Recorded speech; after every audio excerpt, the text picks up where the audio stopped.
Part 15. Deeper magic from before them drawn of town. While the two girls still crouched in the bushes with their hands over their faces, they heard the voice of the witch calling out, "Now follow me all, and we will set about what remains of this war. It will not take us long to crush the human vermin and the traitors now that the great fool, the great cat, lies dead." At this moment the children were for a few seconds in very great danger, for with wild cries and a noise of skirlan pipes and shrill horns blowing, the whole of that wild arable came sweeping of the hilltop, and down the hollow, right past their hiding place. They felt the spectres go by them like a cold wind, and they felt the ground shake beneath them under the galloping feet on the minotaurs, and overhead there went a flurry of whole wings and a blackness of velvets and giant bats.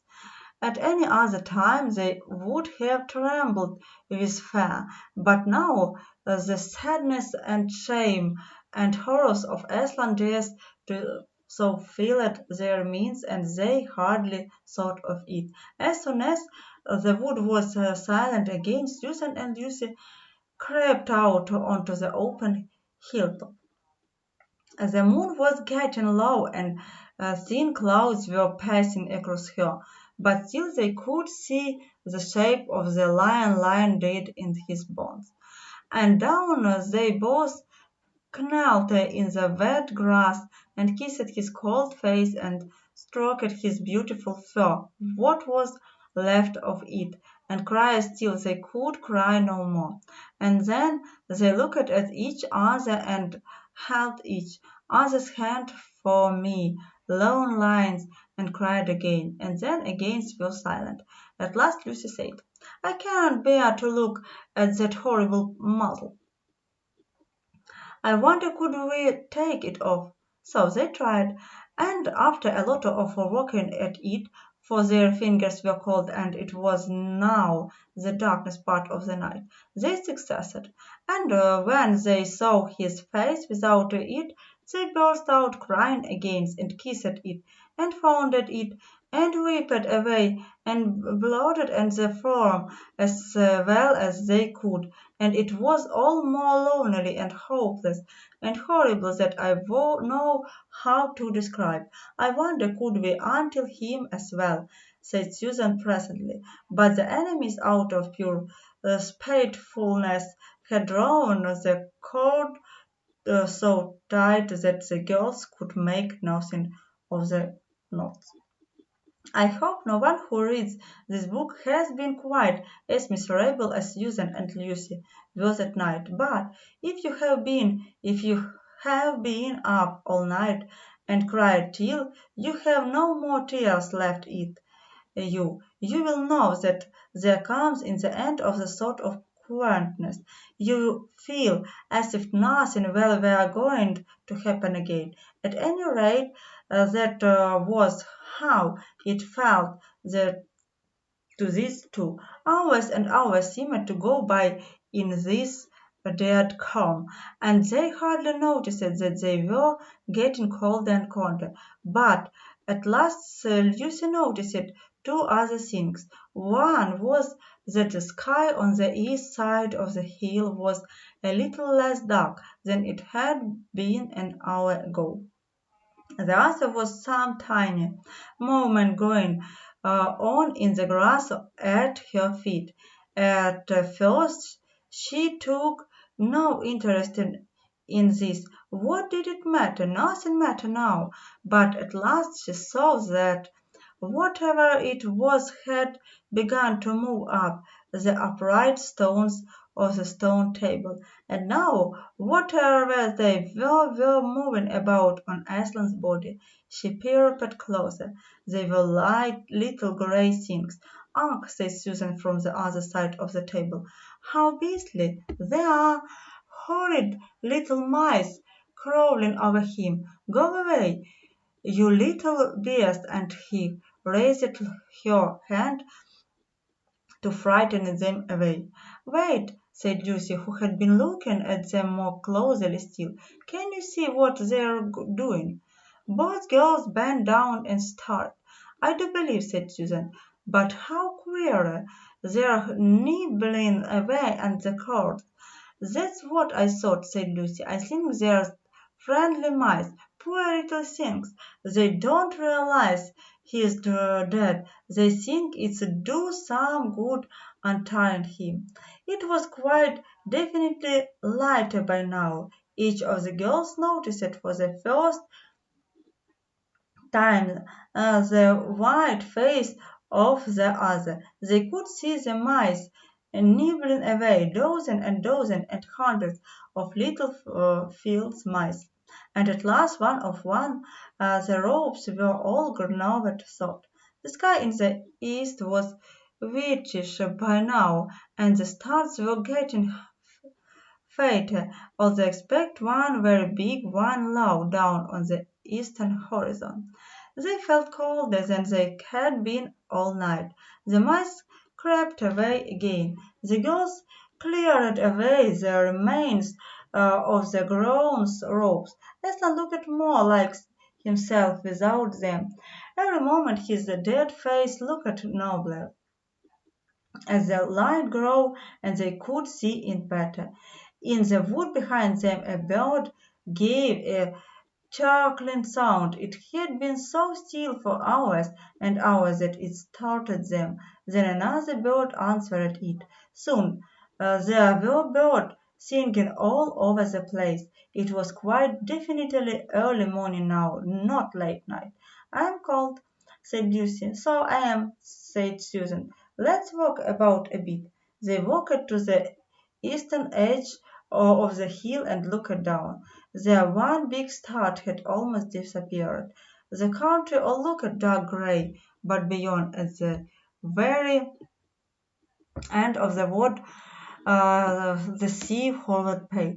The sky began to turn red. They walked to and fro more times than they could count between the dead Iceland and the eastern ridge, trying to keep warm. And oh, how tired their legs felt. Then at last, as they stood for a moment looking toward the sea and care parallel which they could now just make out, the red turned to gold along the line where the sea and the sky met, and very slowly up came the edge of the sun. At the moment they heard from behind them a loud noise, a great cracking, deafening noise, as if a giant had broken a giant plate. "What's that?" said Lucy, clutching Susan's arm. I feel afraid to turn round, said Susan. "Something awful is happening. There's doing something worse to him," said Lucy. "Come on." And she turned, pulling Susan round with her. The rising of the sun had made everything look so different. All colors and shadows were changed, that for a moment they didn't see the important thing. Then they did. The stone table was broken into the pieces by a great crack that ran down in front, and there was no Aslan. "Oh, oh, oh!" cried the two girls, rushing back to the table. "Oh, it's too bad," nodded Lucy. "That might have left the body alone." "Who's done it?" cried Susan. "What does it mean? Is it more magic?" "Yes," said a great voice behind their back. "It is more magic." They looked round. There, shining in the sunrise, larger than they had been him before, shaking his mane, for it has apparently grown again, stood Iceland himself. "Oh, Iceland!" cried both the children, staring up at him, almost as much frightened as they were glad. "Aren't you dead, then, dear Iceland?" said Lucy. "Not now," said Aslan.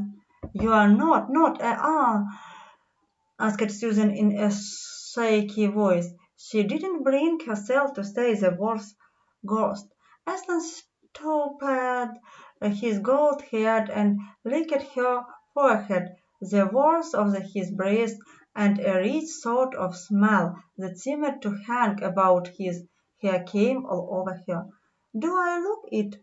he said. "Oh, you are real, you are real! Oh, Aslan!" cried Lucy, and both girls flung themselves upon him and covered him with kisses. "But what does it all mean?" asked Susan when they were somewhat calmer. "It means," said Aslan, "that so too the witch knew the deep magic. There is a magic deeper still which she did not know. Her knowledge goes back only to the dawn of time. But if she could have looked a little further back into the stillness and the darkness before time dawned, she would have read there a different instinction. She would have known that when a violin victim who had committed no treachery was killed, it is a traitor steam. The table would crack, and death itself would start walking backward. And now, oh yes, now, said Lucy, jumping up and clapping her hands.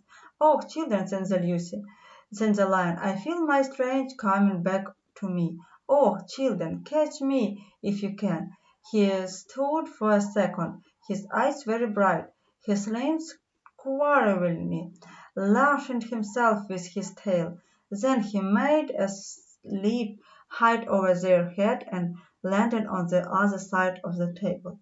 Laughing thought she didn't know why. Lucy scrambled over it to reach him. Aslan lay up again. A mad chase began. Round and round the hilltop he led them, now hopelessly out of their reach, now letting them also catch his tail, now giving themselves now tossing them in the air with his huge and beautifully velveted paws, and catching them again, and now stopping unexpectedly so that all the three of them rolled over together in a happy laughing heap of fur and arms and legs. It was such a romp as no one has ever had expected in Narnia, and whenever it was more like playing with a thunderstorm of playing with a kitten. Lucy could never make up her mind. As the funny thing was that when all these finally lay together panting in the sun, the girls no longer felt in the least tired or hurried or thirsty. "And now," said Aslan presently, "to business. I feel I'm going to roar. You had better put your finger in your ears." And they did, and Aslan stood up, and when he opened his mouth to roar, his face became so terrible that they did not dare to look at it, and they saw all the trees in front of him bend before the blast of his roaring, and grass bent into meadow before the wind. Then he said, "We have a long journey to do. You must ride on me." And he crouched down, and the children climbed onto his warm golden back, and Susan sat first, holding on tightly to his mane, and Lucy sat behind, holding on tightly to Susan, and with a great heave he rose underneath them, and then, sort of faster than any horse could go, downhill and into the peak of the forest. That ride was perhaps the most wonderful thing that happened to them in Narnia. Have you ever had a gallop on a horse? Think of that, and then take away the heavy noise of the roofs and the jingle of the beads of imagine instead the also noiseless padding of the beast post.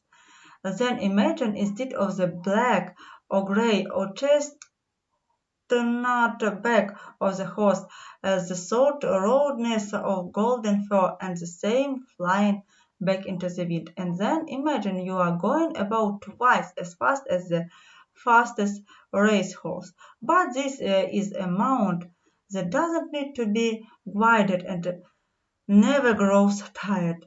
He rushed on, never missing his footing, never hesitating, threading in the way with perfect skill between three stumps, jumping over bush and briar and the smaller streams, avoiding the largest, swimming the largest of all. And you are riding not on a road, nor in a park, nor even on the down, but right across Narnia in spring, down solemn avenues of beech and across sunny glades of oak, through orchard of snow-white cherry trees, past roaring waterfall and mossy rock, and iconic cairns up windy slopes alight with gorse bushes, and across the shoulders of hairy mountains and along giddy ridges and down again into the wild valleys and out in the acres of blue flowers. It was nearly midday when they found themselves looking down a steep hillside at the castle, a little toy castle looking from where they stood, which seemed to be all pointed towers. But the lion was rushing down at such a speed that it grew larger every moment, and before they had time even to ask themselves what it was, they were already on a level with it. And now, in too longer looked like a toy castle, but rose frowning in front of them. No face looked over the battlements, and the gates were fast shut. And Aslan, not at all sketching his face, rushed straight as a bullet toward it. "The witch is home!"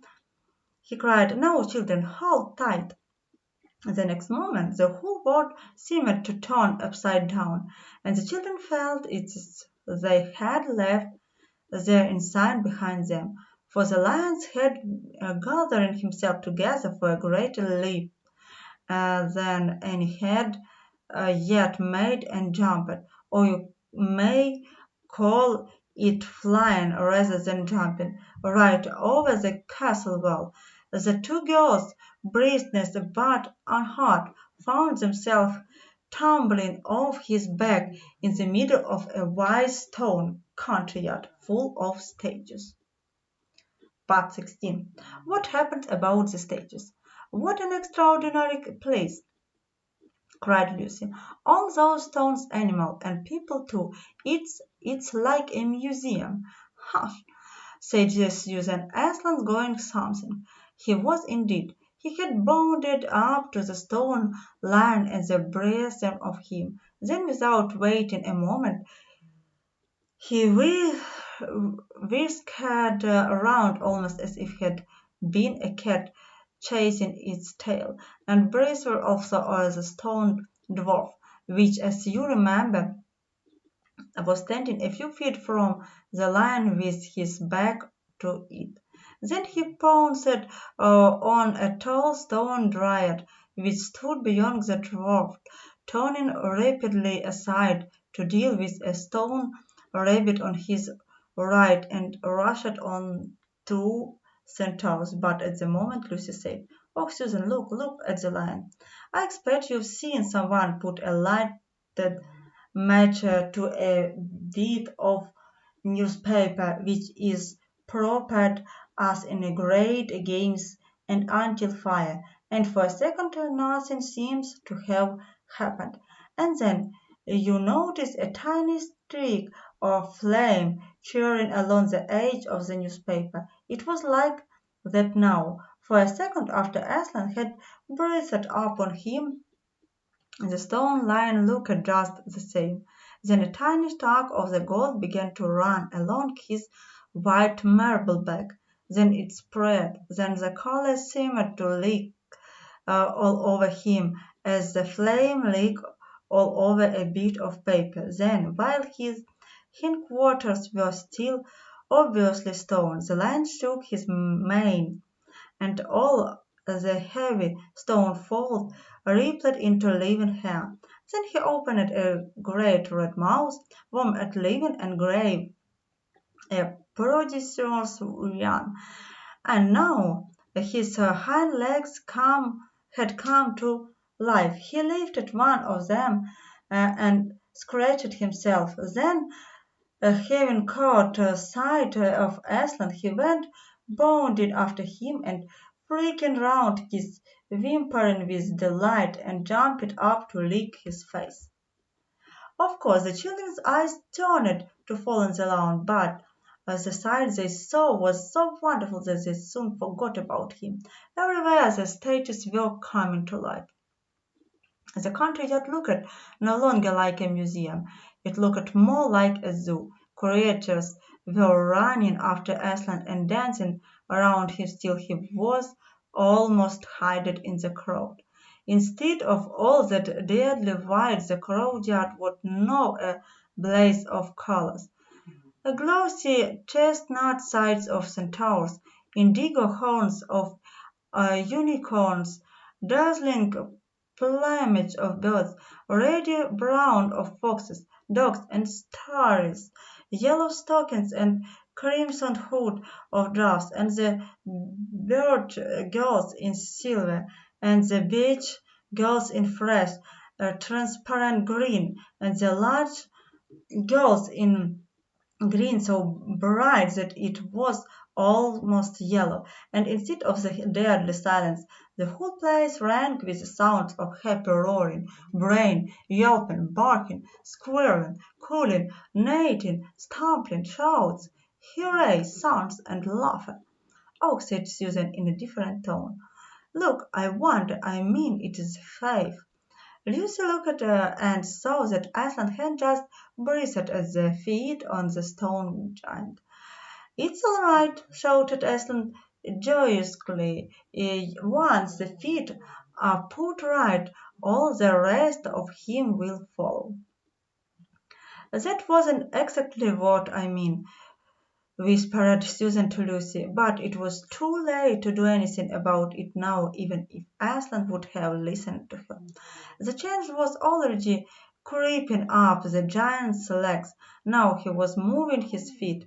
A moment later he lifted the club off his shoulder, rubbed his eyes, and said, "Bless me, I must have been asleep. Now, where's that drafted little witch that was running about on the ground? Somewhere just by my feet it was." But when someone had shouted after him to explain what had really happened, and when the giant had put his hand to his ear and got them to repeat it all again to that last he understood, then he bowed down till his head was no further off the top of the haystack, and touched his cap repeatedly to Aslan, beaming all over his honest ugly face. Giants of any sort are now so rare in England, and so few giants are good-tempered that 10 to 1 you have never seen a giant when his face is beaming. It's sight well wrong looking at. "Now for the inside of the house," said Aslan. "Look alive, everyone, upstairs and downstairs and in the ladies' chamber. Leave no corner unsearched. You never know where some poor prisoner may be concealed." And into the interior they all rushed, and for several minutes the whole of that dark, horrible, fast old castle echoes with the opening of windows and with everyone's voices crying out of at once, "Don't forget the dangerous! Give us a hand with his door! Here's another little winged stair! Oh, I say, here's a poor kangaroo! Call Aslan! Pow!" Now, how it smells in here. Look out for trap doors up here. There's a whole lot more on the landing. But the best of all was when Lucy came rushing upstairs, shouting out, "Aslan, Aslan, I found Mr. Thomas! Oh, do some quick!" A moment later Lucy and the little fawn were holding each other by both hands and dancing round and round for joy. The little chap was none the worse for having been a statue, and was of course very interested in all she had to tell him.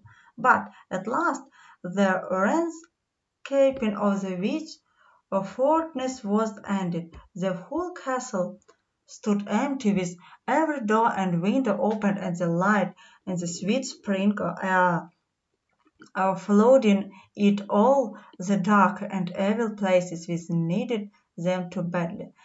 The whole crowd of liberated statues surged back into the courtyard, and it was then someone, Thomas, I think, first said, "But how are we going to get out?" For Aslan had got in by a jump, and the gates were still locked. "That's be all right," said Aslan, and then rising on his hind legs he bowled up at the giant. "Hi, you are there!" he roared. "What's your name?" "Giant Rumblebumble, if it please your honour," said the giant, once more touching his cap. "Well, then, Giant Rumblebuffin," said Aslan, "just let us out of here, will you?" "Certainly, your honour. I will be a pleasure," said Giant Rumblebuffin. "Stand well away from the gates, all you little ants." Then he strode to the gate himself, and bang, bang, bang went his huge club. The gates creaked at the first blow, cracked at the sound, and shivered at the third. Then he tackled the towers on each side of them, and after a few minutes of crashing and sounding, both the towers and a good bit of old walls on each side went thundering down in a mass of hopeless rubble. And when the dust cleared, it was all standing in the dry, grim, stony yard to see through to the gap all the grass and wavy trees and sparkling streams of the forest, and the blue hills beyond that, and beyond them by sky. "Beloved, if I am all in a mug sweet," said Giant, puffing like the largest railway engine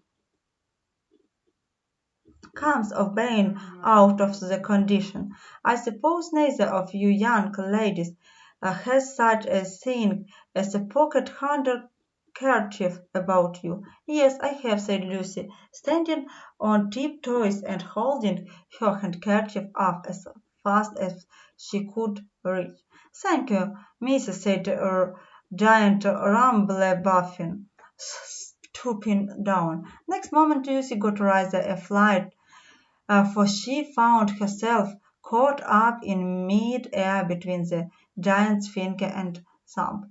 But just as she was getting near his face, he suddenly started and then put her gently back on the ground, muttering, "Bless me, I've picked up the little girl instead. I beg your pardon, Missy. I thought you was the handkerchief." "No, no," said Lucy, laughing.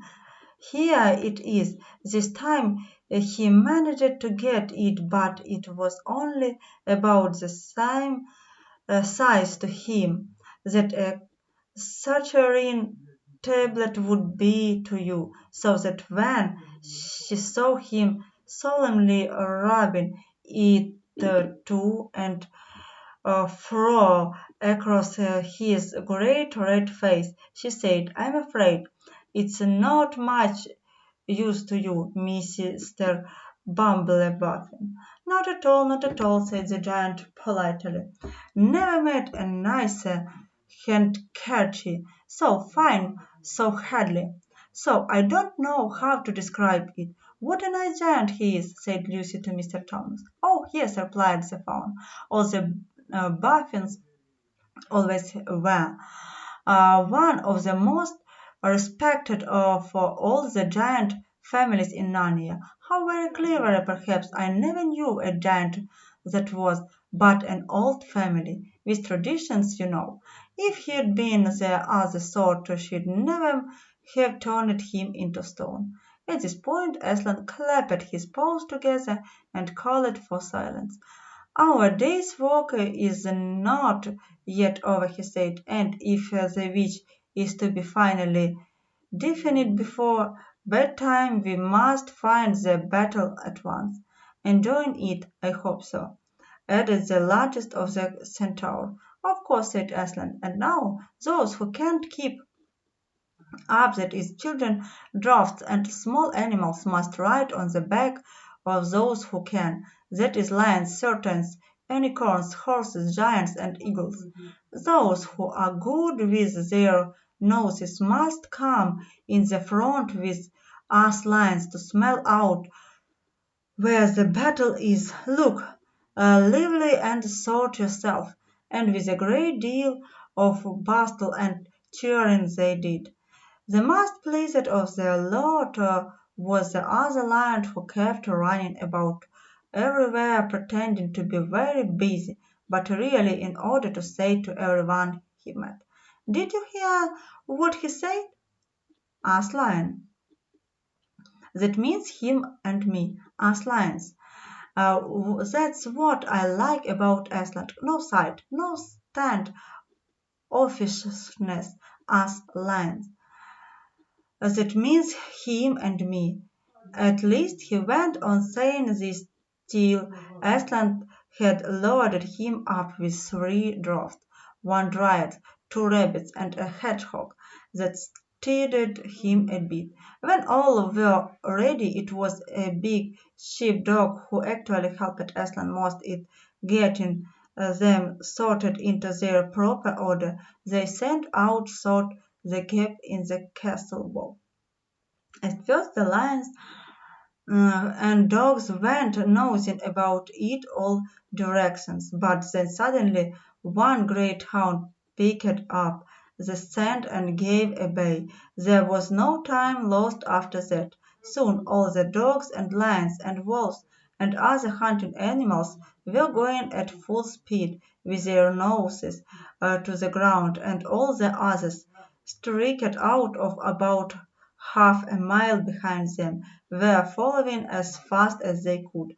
The noises was like an English fox hunt, only better, because every now and then with the music of the hounds was mixed the roar of the other lions and sometimes the far deeper and more awful roar of Iceland himself. Faster and faster they went as their stand became easier and easier to follow, and then just as they came to the last curve in a narrow, winding valley, must heard about all these noises another noise, a different one, which gave her a queer feeling inside.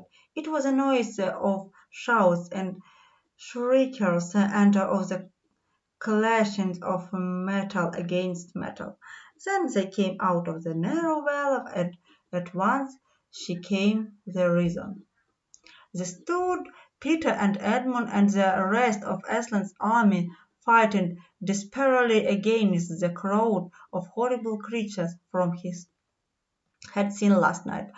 Now, only now, in the daylight, they looked even stranger and more evil and more deformed. There also seemed to be far more of them. Peter's army, which had their backs to her, looked terrible few, and there were statues dappled all over the battlefield, so apparently the witch had been using her wand.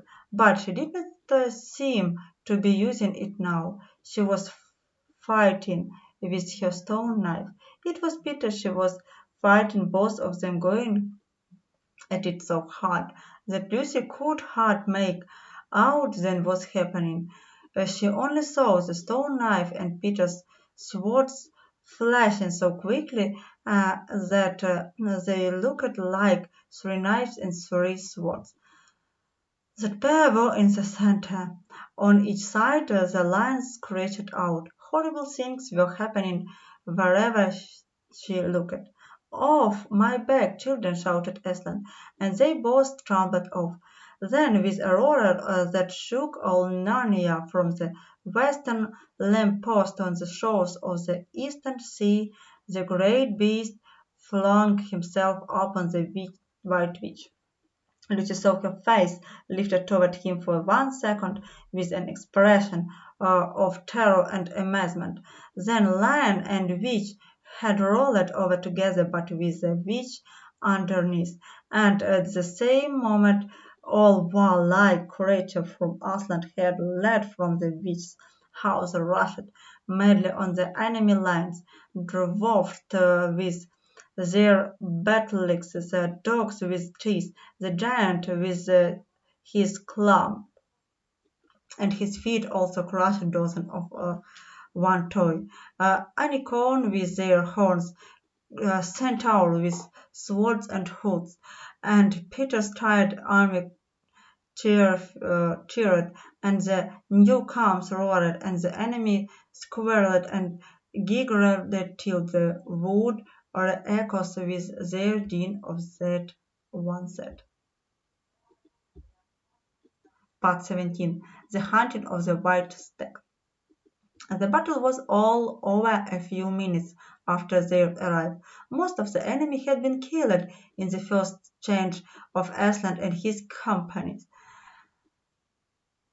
And when those who were still living saw that the witch was dead, they either gave themselves up or took to flight. Next thing that Lucy knew was that Peter and Aslan were shaking hands. It was strange to her to see Peter looking as he looked now. His face was so pale and stern, and she seemed so much older.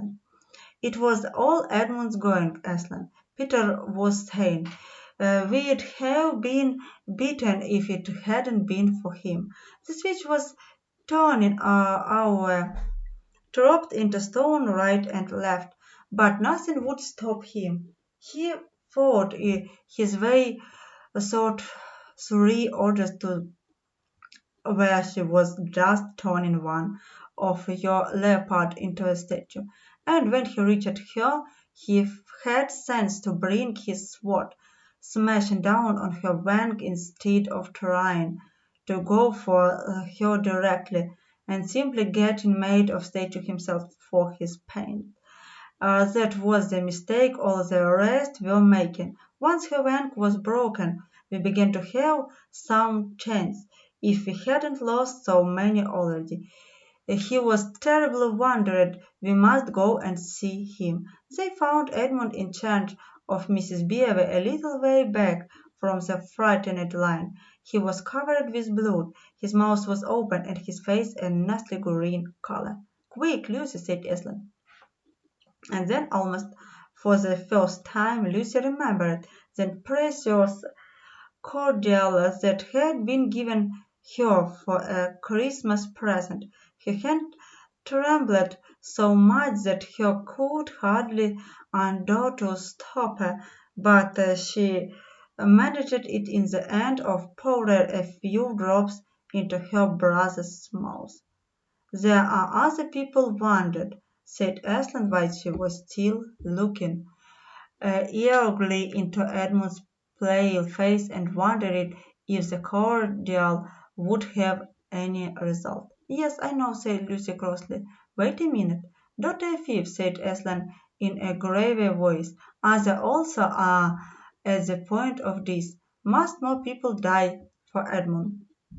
"I'm sorry, Aslan," said Lucy, getting up and going with him, and for the next half hour they were busy, she attending to the wounded while he roasted those who had been turned his into stone. When at last she was free to come back to Edmund, she found him standing on his feet, and not only healing of the wounds, but looking better than she had seen him look. Oh, for age! In fact, ever since his first term on the horrible school, which was where he had begun to go wrong.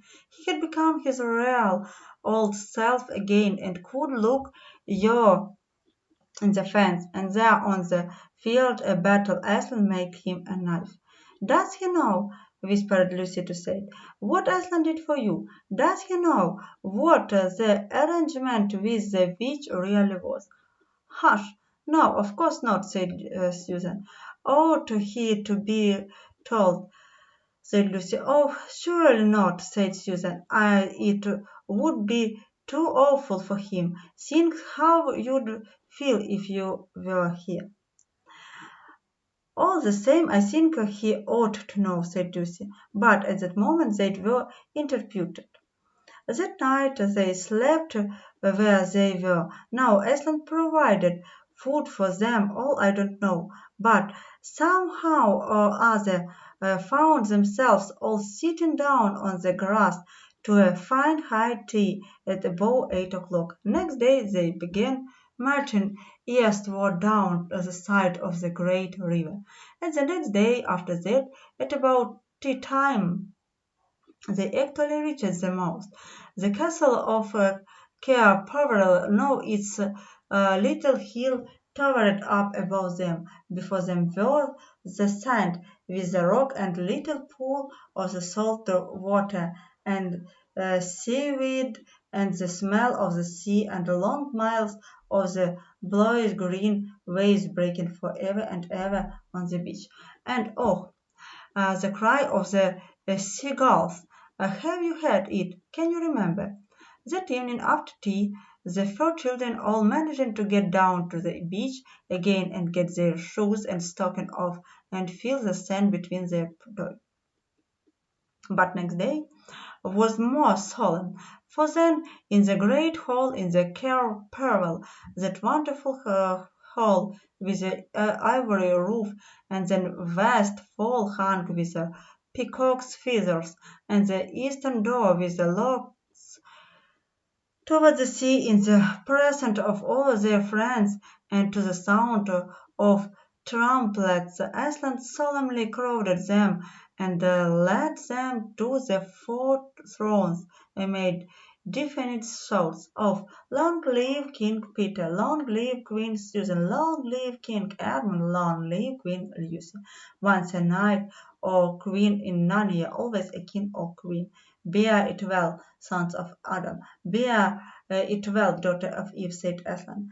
And so to the eastern door, which was wide open, came two voices of the merman and the mermaid, switched close to the shore and sinking in horror on their new kings and queens.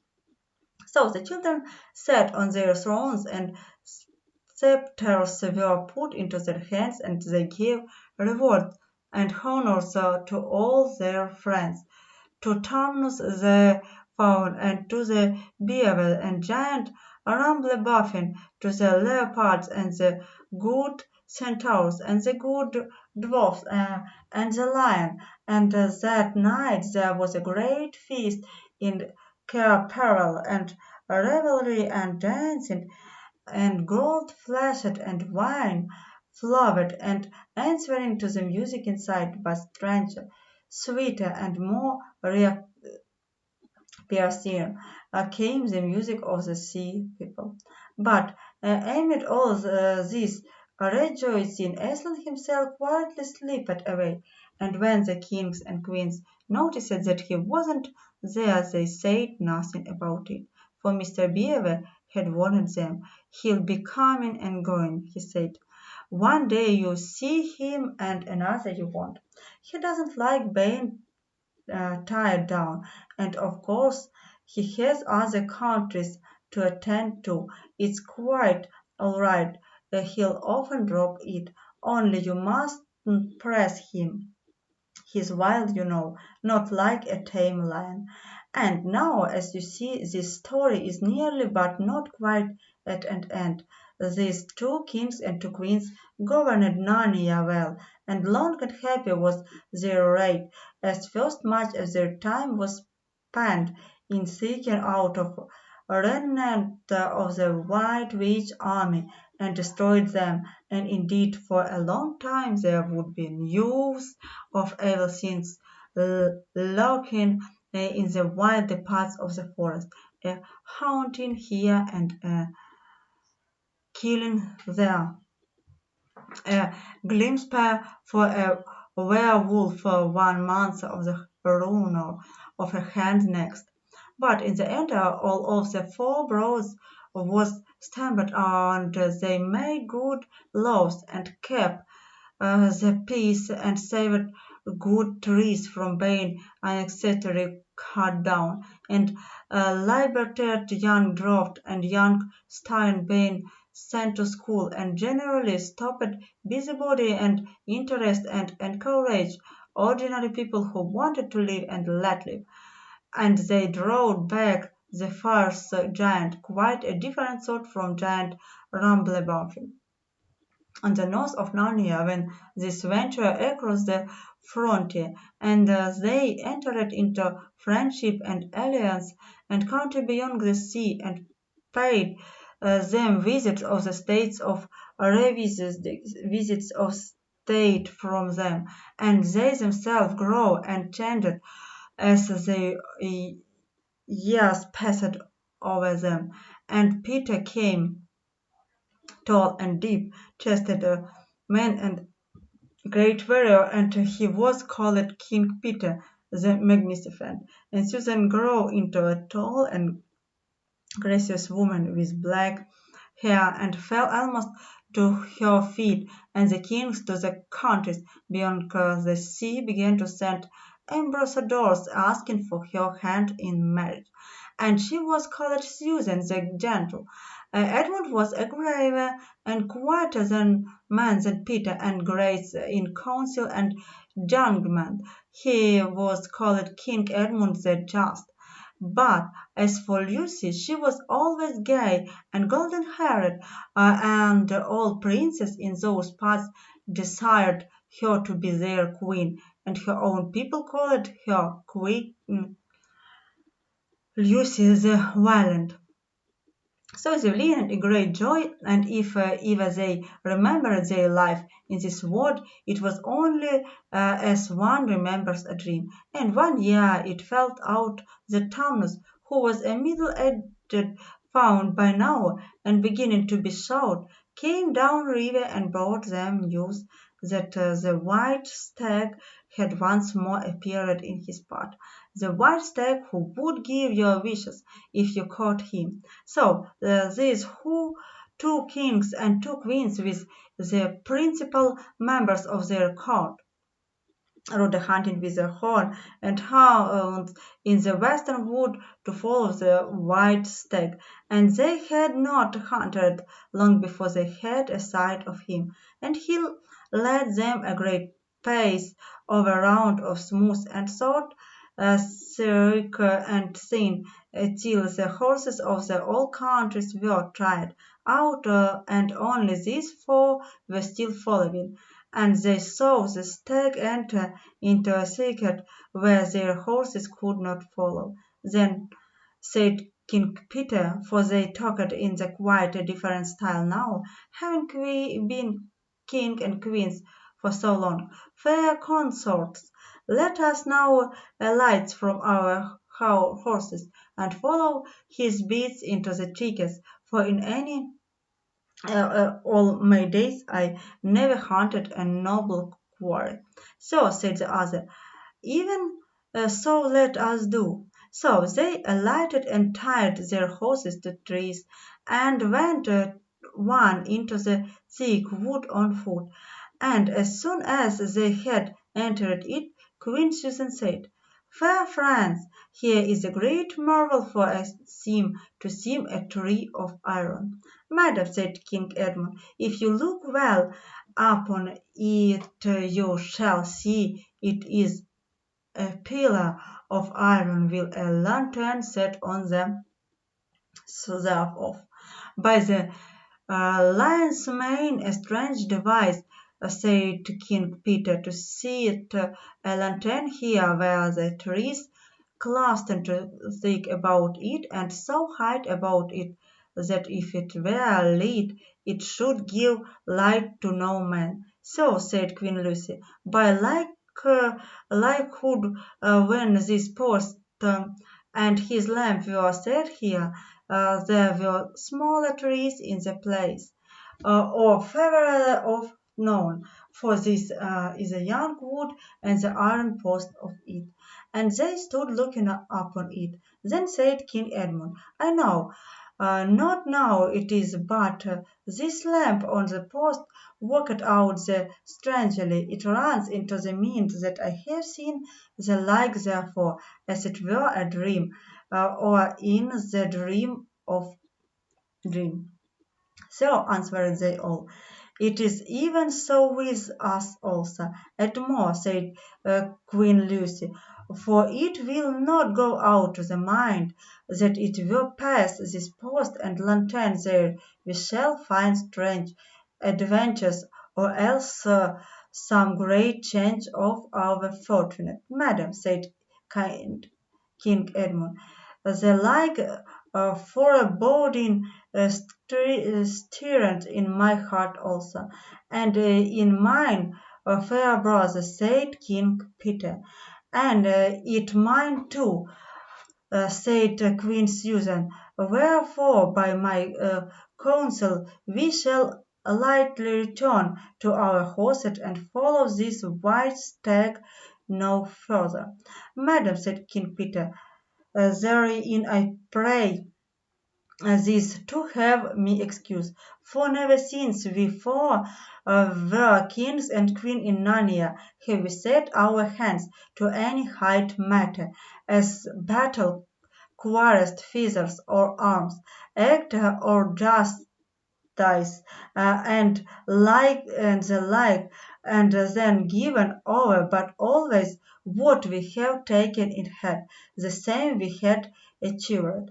Sister, said Queen Lucy, my royal brother speaks rightly, and it seems to me, for be shamed if for any fearing or foreboding we turned back from following no noble a beast as now we have in chase.